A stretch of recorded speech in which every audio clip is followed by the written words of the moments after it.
بسم اللہ الرحمن الرحیم.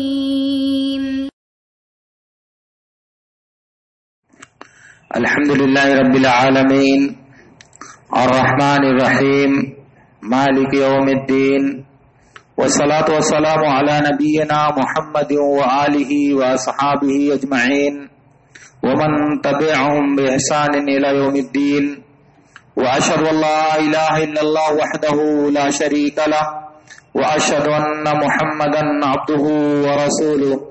اما بعد فان خير الحديث كتاب الله وخير الهدي هدي محمد صلى الله عليه وسلم وشر الامور محدثاتها وكل محدثة بدعة وكل بدعة ضلالة وكل ضلالة في النار. معزز حاضرین، اللہ رب العالمین نے ہمارے نبی صلی اللہ علیہ وسلم کو مکہ میں نبی بنا کر بھیجا اور آپ کو حکم دیا کہ جو دین میں نے آپ کو دیا ہے وہ آپ دنیا کے انسانوں کو پہنچا دیے.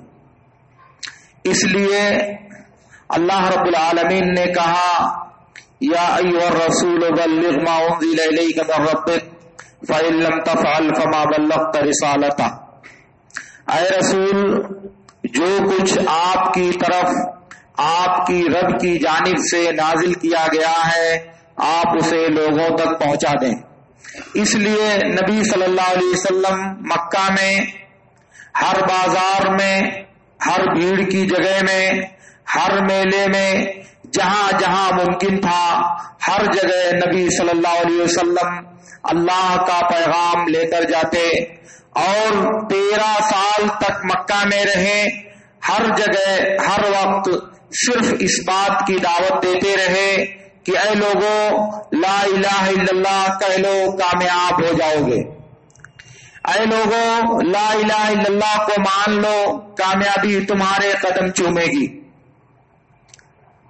ربیعہ بن عباد ایلی، جیسا کہ ابو یعلا اور بزار نے بسند صحیح روایت کیا ہے، انہوں نے کہا کہ میں ذوالمجاز کے بازار میں اپنے باپ کے ساتھ آیا تو دیکھا کہ ایک آدمی کے ارد گرد لوگ جمع ہوئے ہیں اور کہہ رہے ہیں یا ایھا الناس قولوا لا الہ الا اللہ تفلحوا. اے لوگوں، لا الہ الا اللہ کہہ لو تم کامیاب ہو جاؤ گے. اور ان کے پیچھے ایک گورا اور بھیگی آنکھ والا، وہ ترچھی آنکھ سے دیکھنے والا ایک انسان ان کے پیچھے پیچھے چل رہا ہے اور کہہ رہا ہے کہ اے لوگوں، یہ جادوگر ہے، اس کی بات من ماننا. کہہ رہا ہے کہ اے لوگوں، یہ تمہارے دین سے اور تمہارے باپ دادا کے دین سے غافل نہ کر دے، اس لیے اس کے بہکاوے میں مت آنا. ربیعہ کہتے ہیں کہ میں نے پوچھا یہ کون ہے؟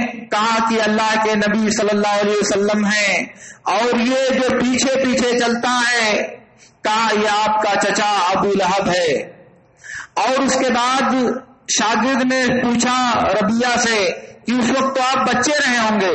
کہا نہیں، اس وقت میں اتنا بڑا تھا کہ چیزوں کو سمجھ رہا تھا.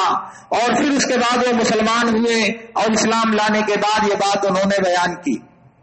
اب آپ دیکھیں اس کرب اور اس درد کو کہ نبی صلی اللہ علیہ وسلم ایک چھوٹی سی بات کہہ رہے ہیں کہ اے لوگوں، تم لا الہ الا اللہ کہہ لو کامیاب ہو جاؤ گے. مگر اس کی اتنی مخالفت ہو رہی ہے، اس کے لیے اتنی دشمنی کی جا رہی ہے کہ انہوں نے آپ کو کہا کہ یہ جادوگر ہیں، انہوں نے آپ کو کہا کہ یہ کاہن اور نجومی ہیں، انہوں نے آپ کو کہا کہ یہ شاعر ہیں، انہوں نے کہا کہ یہ کذاب جھوٹے ہیں، انہوں نے کہا کہ یہ مجنون دیوانہ اور پاگل ہیں. یہ ساری باتیں اللہ تعالیٰ نے قرآن میں نقل کیا ہے. تو آخر یہ چھوٹی سی بات کہ لوگوں لا الہ الا اللہ کہہ لو تم کامیاب ہو جاؤ گے، اس کے لیے اتنی بڑی دشمنی کیوں کی جا رہی ہے؟ آخر وہ مکہ کے جو مشرکین تھے وہ بھی تو نبی صلی اللہ علیہ وسلم کی طرح اللہ تعالیٰ کو ماننے والے تھے. ایسا نہیں کہ اللہ تعالیٰ کو وہ نہیں مانتے تھے. اللہ کو خالق، اللہ کو مالک، اللہ کو رازی، اللہ کو موت اور زندگی کا مالک، اللہ کو آسمان بنانے والا، زمین بنانے والا، بارش برسانے والا، یہ ساری باتیں مکہ کے مشرکین بھی مانتے تھے. اللہ تعالیٰ نے کہا وَلَئِن سَأَلْتَهُمْ مَنْ خَلَقَهُمْ لَيَقُولُنَّ اللَّهُ. اے نبی اگر آپ ان سے پوچھیں کہ ان کو کس نے پیدا کیا ہے تو کہیں گے اللہ تعالیٰ نے پیدا کیا ہے. وَلَئِن سَأَلْتَهُمْ مَنْ خَلَقَهُمْ وَمَنْ خَلَقَ السَّمَاوَاتِ وَالْأَرْضَ لَيَقُولُنَّ اللَّهُ. اور اگر آپ ان سے پوچھیں کہ آسمان اور زمین کو کس نے پیدا کیا تو کہیں گے اللہ تعالیٰ نے پیدا کیا. جب اللہ کی طرف نبی صلی اللہ علیہ وسلم دعوت دے رہے ہیں اور اللہ کو وہ لوگ بھی مان رہے ہیں کہ وہی مالک ہے، وہی رازق ہے، اور بھی بہت سی آیتوں میں اللہ تعالیٰ نے اس بات کا تذکرہ کیا ہے، پھر یہ اتنی بڑی دشمنی، یہ اتنی بڑی نزاع اور اتنا بڑا جھگڑا کیسے پیدا ہو رہا ہے؟ مسند ابو یعلا اور بزار کی ایک روایت میں ہے، انس بن مالک رضی اللہ تعالی عنہ نے کہا کہ ایک دن مشرکوں نے اللہ کے نبی صلی اللہ علیہ وسلم کو اتنا مارا کہ آپ غشی کھا کر کے زمین پر گر پڑے. کسی نے جا کر کے ابو بکر صدیق رضی اللہ تعالیٰ عنہ کو بتایا، وہ دوڑتے ہوئے آئے اور نبی صلی اللہ علیہ وسلم کو اٹھایا اور کہا اتقتلون رجلا یقول ربی اللہ، کیا تم ایک ایسے انسان کو مار ڈالو گے جو صرف یہ کہتا ہے کہ میرا رب اللہ تعالی ہے؟ صحیح مسلم کی روایت میں ہے، عروہ ابن زبیر رحمت اللہ علیہ نے عمرو بن عاص رضی اللہ تعالیٰ عنہ سے کہا ذرا بتاؤ کہ تم نے جو دیکھا ہے اس میں سخت اور سب سے زیادہ اذیت نبی صلی اللہ علیہ وسلم کو کب دی گئی تھی؟ عمرو بن عاص سے پوچھا کہ تم نے نبی صلی اللہ علیہ وسلم کو جو سب سے زیادہ اذیت دیتے ہوئے دیکھا ہے وہ کب دیکھا ہے؟ انہوں نے کہا کہ ایک دن میں نے دیکھا کہ اللہ کے رسول صلی اللہ علیہ وسلم خانہ کعبہ کے پاس نماز پڑھ رہے ہیں کہ اتنے میں عقبہ بن ابی معیط آیا اور اس نے چادر آپ کے گلے میں ڈالی اور چادر کو اس قدر طاقت سے کھینچا کہ لگ رہا تھا کہ وہ نبی صلی اللہ علیہ وسلم کا گلا گھونٹ دے گا، ایسا لگ رہا تھا کہ وہ گلا دبا کر آپ کی جان لے لے گا کہ کسی نے جا کر ابو بکر صدیق رضی اللہ تعالیٰ عنہ کو آواز دی. ابو بکر صدیق رضی اللہ تعالیٰ عنہ دوڑتے ہوئے آئے اور اس کے بعد عقبہ بن معیط کو دھکا دیا، وہاں سے ہٹایا اور چادر نکالی اور اس کے بعد کہا کیا تم ایک ایسے انسان کو قتل کر دینا چاہتے ہو جو صرف یہ کہتا ہے کہ میرا رب اللہ تعالیٰ ہے اور تمہارے پاس واضح دلیلیں اور تمہارے پاس واضح نشانیاں لے کر کے آیا ہوا ہے؟ اس حدیث کی ایک دوسری روایت میں جسے ابو یعلا اور احمد وغیرہ نے روایت کیا ہے اس میں آگے ہے، یہ اسماء بنت ابی بکر صدیق رضی اللہ تعالی عنہ کی روایت ہے کہ جب عقبہ بن ابی معیط کو وہاں سے ہٹایا تو لوگوں نے نبی صلی اللہ علیہ وسلم کو چھوڑ دیا، ابو بکر صدیق کے پیچھے پڑ گئے اور انہیں اتنا مارا. اسما کہتی ہے کہ ابو بکر کے سر میں 4 چوٹیاں تھیں، جب وہ واپس آئے تو جس چوٹی کو ہاتھ لگاتے تھے وہ چوٹی ان کے ہاتھ میں آ جاتی تھی، وہ چوٹی شدت ضرب اور کثرت مال کی وجہ سے ان کا سر چھوڑ گئی تھی، بال ان کے سر سے اکھڑ گئے تھے. اس قدر اذیت دیا ابو بکر صدیق رضی اللہ تعالیٰ عنہ کو.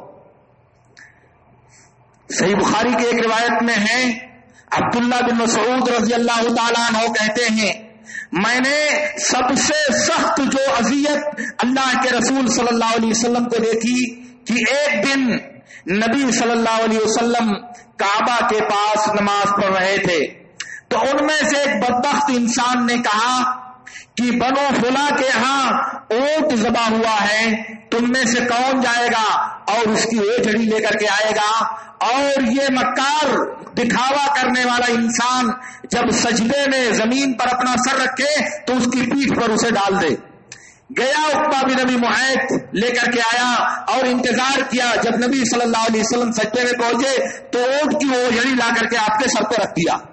میرا نبی صلی اللہ علیہ وسلم اس اوجھڑی کے نیچے دب گیا، ہمت اور حرکت کرنے کی قوت باقی نہیں تھی، کافی دیر تک اسی طرح پڑے رہے۔ پھر کسی نے جا کر کے فاطمہ رضی اللہ تعالیٰ عنہا کو بتایا، وہ چھوٹی سی بچی دوڑتی ہوئی آئی اور کسی طرح کوشش کر کے وہ اوجھڑی آپ کے سر سے اٹھائی۔ اس کے بعد آپ نے سر اٹھایا، سر اٹھانے کے بعد ادھر فاطمہ رضی اللہ تعالیٰ عنہا نے ان مشرکین کو برا بھلا کہا، اور جو سمجھ میں آیا وہ بچی کیا کر سکتی تھی، اور اس کے بعد وہ چلی گئی۔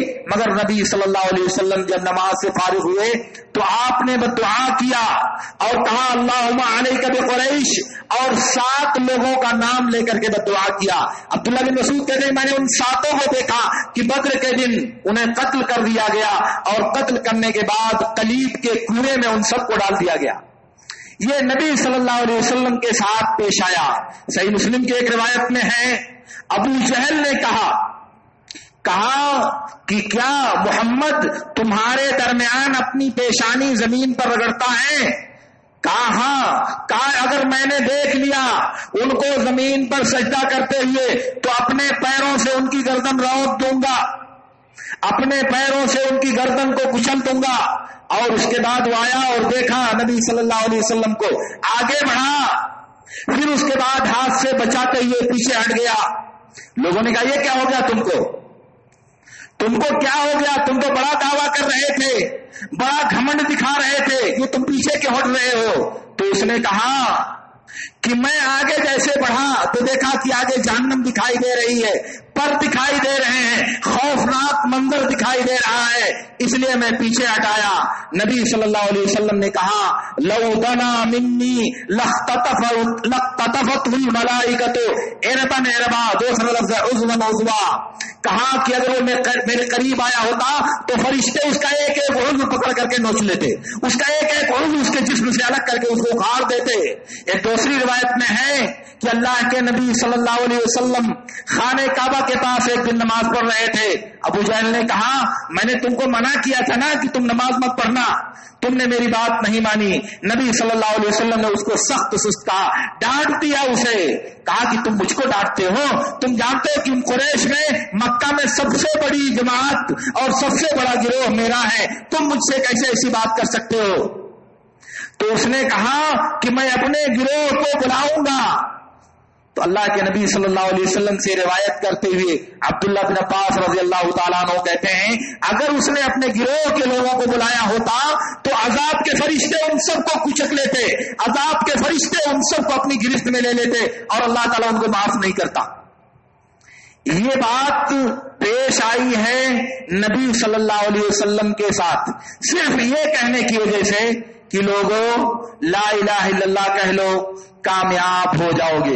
ذرا دل پر ہاتھ رکھ کر آپ ایک بار سوچئے اس بات کو کہ ایک بات، چھوٹی سی بات، نبی صلی اللہ علیہ وسلم نے دعوت دیا، اور وہ بھی ایک دو دن نہیں، پورے 13 سال تک دعوت دیا، اور اس قدر شدت، اس قدر ظلم، اس قدر پریشانی کا سامنا آپ کو کرنا پڑا۔ یہ میں نے نبی صلی اللہ علیہ وسلم کی بات بتائی ہے۔ اگر میں آپ کے ساتھ خباب بن عرت کی بات بتاؤں، اگر میں آپ کے ساتھ عمار بن یاسر، سمیہ، بلال اور مقداد بن اسود کی بات بتاؤں تو مجھے نہیں لگتا کہ کلیجہ منہ کو نہیں آ جائے گا۔ حیرت ناک واقعات پیش آئے، انتہائی ناقابل برداشت تکلیفیں ان لوگوں کو دی گئی۔ کیوں؟ اس لیے کہ ان لوگوں نے لا الہ الا اللہ محمد الرسول اللہ کا اقرار کر لیا تھا۔ ایک دن نبی صلی اللہ علیہ وسلم، ابن ماجہ اور احمد وغیرہ کی روایت میں ہے، ایک دن نبی صلی اللہ علیہ وسلم آئے، دیکھا کہ عمار بن یاسر، یعنی عمار کو، یاسر ان کے باپ کو، ان کی ماں سمیہ کو مشق ستم بنایا جا رہا ہے، عذابوں اور تکلیفوں سے دوچار کیا جا رہا ہے۔ نبی صلی اللہ علیہ وسلم نے کہا ابشروا یا آل یاسر فإن موعدکم الجنہ۔ دوسری روایت میں ہے نبی صلی اللہ علیہ وسلم نے کہا صبر یا آل یاسر فإن موعدکم الجنہ، کہا کہ اے یاسر کے گھرانے والوں صبر کرو، تمہارے لیے خوشخبری ہے، کیونکہ تمہارا وعدہ تم سے جنت کا وعدہ ہے، تمہارا وعدہ جنت کا ہے۔ یہ نبی صلی اللہ علیہ وسلم نے اس وقت کہا تھا۔ اور آپ جانتے ہیں کہ خباب بن عرت رضی اللہ تعالیٰ عنہ کو عمر بن خطاب رضی اللہ تعالیٰ عنہ نے ایک دن بلایا اور کہا کہ خباب ذرا قریب آؤ، تم سے زیادہ مجھ سے قریب ہونے کا کوئی حقدار نہیں ہے سوائے عمار بن یاسر کے.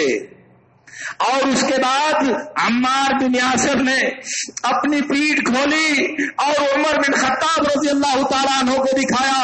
دیکھ کر کے عمر رضی اللہ تعالیٰ عنہ آپ پیدا ہو گئے. مشرکوں نے جو عذاب کیا تھا اس عذاب کے جو نشانات ان کی پیٹھ پر تھے اسے دیکھ کر امیر المومنین عمر بن خطاب رضی اللہ تعالیٰ عنہ اسے سہ نہیں سکے, برداشت نہیں کر سکے. یہی خباب بن عرد رضی اللہ تعالیٰ عنہ ہے, جیسا کہ صحیح بخاری کی روایت میں ہے کہ ایک دن نبی صلی اللہ علیہ وسلم کعبہ کی دیوار سے ٹیک لگا کر بیٹھے ہوئے تھے. کہا کہ ہم لوگ آئے اور کہا اللہ کے رسول اللہ سے دعا نہیں کریں گے آپ؟ اللہ کے رسول کب اللہ کی مدد آئے گی؟ کہا نبی صلی اللہ علیہ وسلم ٹیک لگائے ہوئے تھے, ٹیک چھوڑ دیا, سیدھے بیٹھ گئے. کہا تم سے پہلی امتوں کو ایک آدمی کو پکڑ کر لایا جاتا تھا اور اس کو کھولتے ہوئے پانی میں ڈال کر اس کے گوشت اور پٹھے کو ہڈی سے الگ کر دیا جاتا تھا.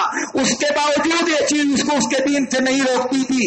ایک آدمی کو پکڑ کر لایا جاتا تھا, گڈھے میں کھڑا کر دیا جاتا تھا اور آری سے لے کر اس کے بدن کے 2 ٹکڑے کر دیے جاتے تھے.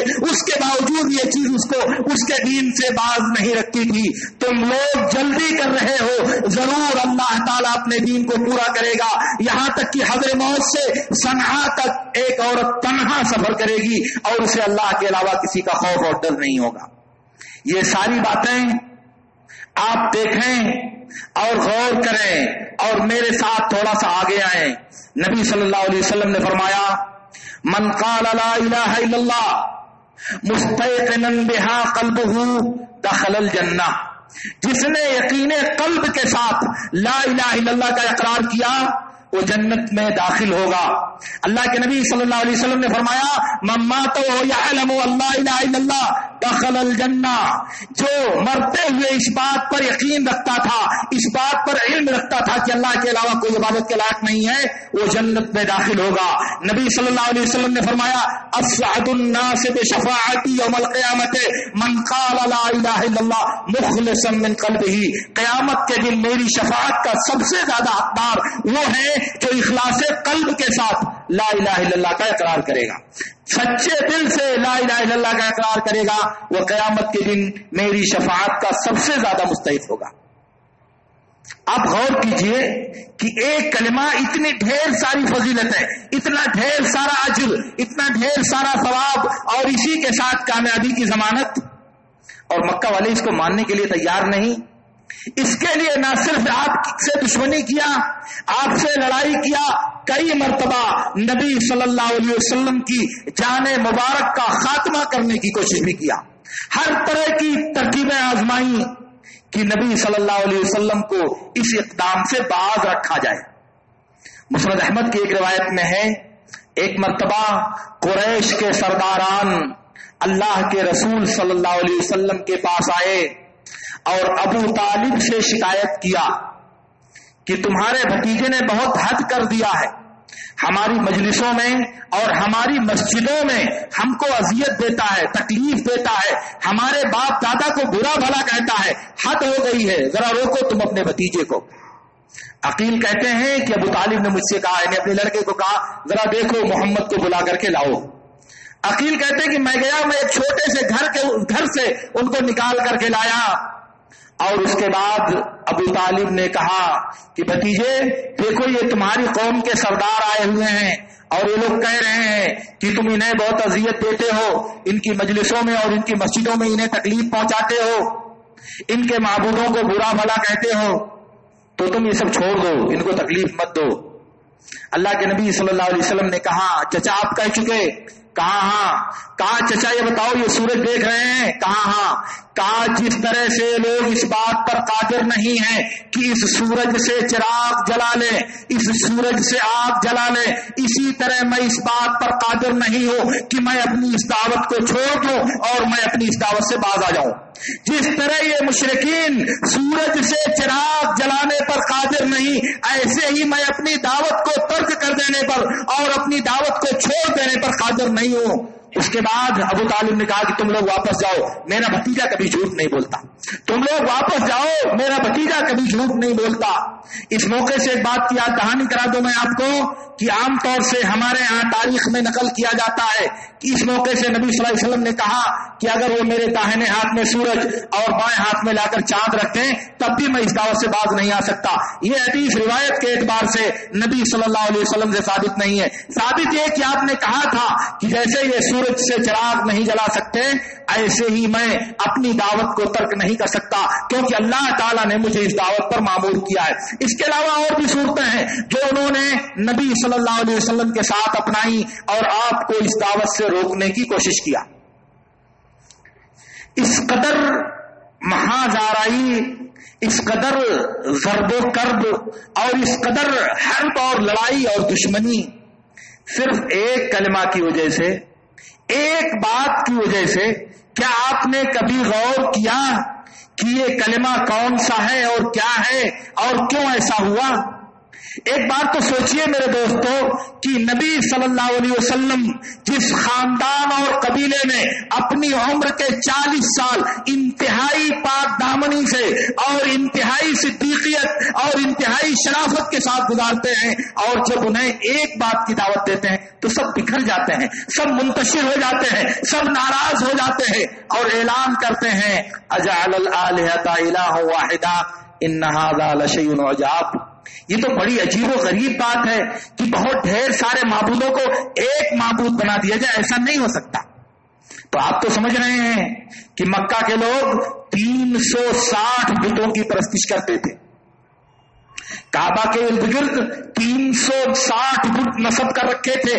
تو جب توحید یعنی کلمہ توحید کا اقرار کر لیتے تو یہ بت بے معنی ہو جاتے، اگر لا الہ الا اللہ کا اقرار کر لیتے تو ان کے یہ بت پاش پاش ہو جاتے، اگر نبی صلی اللہ علیہ وسلم کی دعوت پر لبیک کہہ دیتے تو ان کے یہ سارے معبود مٹی، پتھر اور لکڑی کا ڈھیر بن جاتے، اور اس سے زیادہ ان کی حیثیت نہیں تھی اور اس کے لیے وہ تیار نہیں تھے۔ اور اگر اس بات کو تھوڑا آگے بڑھایا جائے اور اللہ رب العالمین کے اس فرمان کو دیکھا جائے، افرائیت من اتخذ الہہ ہوا، کیا آپ نے ایسے شخص کو دیکھا ہے جس نے اپنی خواہشات کو اپنا معبود بنا لیا ہے؟ ایسے آدمی کو آپ نے دیکھا پیغمبر اے نبی جس نے اپنی خواہشات نفسانی کو اپنا معبود بنا لیا ہے؟ اس پہ ذرا آپ آئیے میرے ساتھ۔ کلمہ کا اقرار تو ہم کرتے ہیں، لا الہ الا اللہ تو ہم مانتے ہیں، ہم اس پر ایمان تو لاتے ہیں، اس کی شہادت تو دیتے ہیں اور اس کو ماننے کا دم تو بھرتے ہیں، مگر کیا اللہ اور اس کے رسول کی بات جب ہماری خواہشات سے ٹکراتی ہے، ہمارے جذبات سے ٹکراتی ہے، ہمارے سماجی رسم و رواج سے ٹکراتی ہے، ہمارے خاندانی وقار سے ٹکراتی ہے، ہمارے تصور کردہ افکار سے ٹکراتی ہے، ہمارے سوچے ہوئے ایمان اور عقیدے سے ٹکراتی ہے، تو ہمارا کیا رویہ ہوتا ہے؟ ہم کیا سوچتے ہیں؟ ہم کیا سمجھتے ہیں؟ ذرا سوچو ایک بار اپنے ضمیر میں گریبان ڈال کر اپنے دل سے پوچھو کہ آپ کے دل کا رویہ کیا ہوتا ہے؟ جی ہاں میرے دوستو، اگر آپ کو بتایا جائے کہ نبی صلی اللہ علیہ وسلم نے منع کیا ہے کہ کوئی آدمی فرض کی جگہ پر نفلی نماز ادا کرے، نبی صلی اللہ علیہ وسلم نے منع کیا ہے کہ جہاں فرض پڑھی گئی ہے اسی جگہ پر نفلی نماز نہ پڑھی جائے، اس جگہ پڑھنے سے نبی صلی اللہ علیہ وسلم نے منع کیا ہے، تو آپ کی ناک کٹ جاتی ہے، آپ کے جذبات آسمان پر پہنچ جاتے ہیں اور نبی صلی اللہ علیہ وسلم کی سنت کو پیروں سے روک دینے میں آپ کو کچھ بھی چیز محسوس نہیں ہوتی۔ کیوں میرے دوستوں؟ کون سا ایمان ہے وہ جو نبی صلی اللہ علیہ وسلم کی سنت اور آپ کے فرمان سے آپ کو بہت زیادہ بڑا بناتا ہے؟ نبی کا فرمان رودا جائے چلے گا، نبی کی سنت پامال کی جائے چلے گا، نبی کی حدیث کا مذاق اڑایا جائے چلے گا، مگر آپ کی ناک نہیں جھکنی چاہیے، آپ کا ضمیر نہیں جھکنا چاہیے، آپ کے رسم و رواج نہیں مٹنے چاہیے، آپ کے اپنے تصورات نہیں ختم ہونے چاہیے۔ کیا ہے یہ؟ کیا نام دو گے آپ اسے؟ میرے نبی صلی اللہ علیہ وسلم نے کہا، سنن نبی داؤد کی روایت میں ہے، اَيَعْجَزُ أَحَدُكُمْ أَن يَتَحَرَّكَ يَمِينًا أَوْ يَسَارًا أَوْ يَتَقَدَّمَ أَوْ يَتَأَخَّرَ قَلِيلًا، کیا تم اس بات سے عاجز ہو کہ فرض نماز پڑھنے کے بعد تھوڑا آگے ہو جاؤ، تھوڑا پیچھے ہو جاؤ، تھوڑا دائیں ہو جاؤ، تھوڑا بائیں ہو جاؤ، اسے عاجز ہو؟ اور جب حدیث اپنے جذبات سے ٹکراتی ہے تو حدیث جانے دو، حدیث کو روک دو پیروں سے۔ کیا یہی ایمان ہے؟ کیا یہی کلمہ توحید کی شہادت ہے؟ اور کیا یہی اللہ تعالیٰ سے ہمارا وعدہ ہے کہ ہم تیری عبادت تیرے نبی کے طریقے کے مطابق کریں گے، ہم تیری بندگی تیرے نبی کے بتائے ہوئے راستے پر کریں گے، ہم تیری پرستش تیرے نبی کی سنت کے مطابق کریں گے؟ کہاں ہے آپ کا دعویٰ؟ کہاں ہے آپ کا ایمان؟ کہاں ہے آپ کی غیرت؟ میرے دوستوں، میں کہنا یہ چاہ رہا تھا کہ یہی ایک کلمہ، اسی کے لیے نبی صلی اللہ علیہ وسلم پورے 13 سال تک پریشانیاں جھیلتے رہے، تکلیفیں برداشت کرتے رہے، ظلم سہتے رہے، مشق ستم بنائے جاتے رہے اور دعوت دیتے رہے، سب کچھ سہتے رہے اور دعوت دیتے رہے اور بشارتیں بھی سناتے رہے۔ مگر سمجھنے کی بات یہ ہے کہ اس ایک کلمہ میں کیا معنویت اور کیا مفہوم پایا جاتا ہے، وہ ہم کو سمجھنے کی ضرورت ہے۔ اس کلمے کا مطلب کیا ہوتا ہے، اس کلمے کی حقیقت کیا ہے، اور اس کلمے کی تہ میں چھپے ہوئے معانی اور وہ مفاہیم کون سے ہیں جو ایک انسان کی زندگی کو بدل دیتے ہیں، جو ایک انسان کی زندگی کو کایا پلٹ کر کے رکھ دیتے ہیں۔ یہ بات ہمارے سمجھنے کی ہے، اور انشاءاللہ میں بات پھر آپ سے عرض کروں گا۔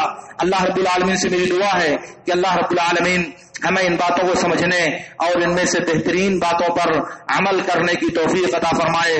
وآخر دعوانا ان الحمد للہ رب العالمین۔ اقول لکم ما تسمعون واستغفر اللہ لی ولکم۔